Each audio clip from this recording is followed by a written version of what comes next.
Hello, my name is Michael Feathers, a sales consultant here at Cole Chevrolet, bringing you the tip of the day.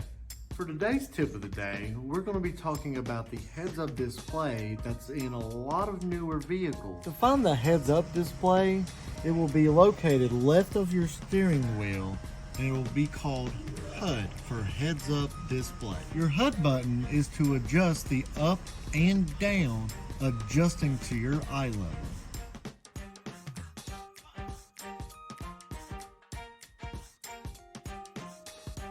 Your third button will be to adjust your brightness to accommodate your driving conditions.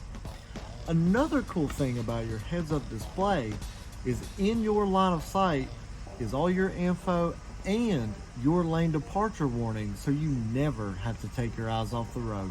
I know the heads-up display can be confusing, but it's a really great tool to help you on them long drives.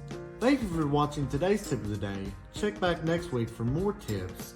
And don't forget to schedule your next service appointment at ColeChevy.com.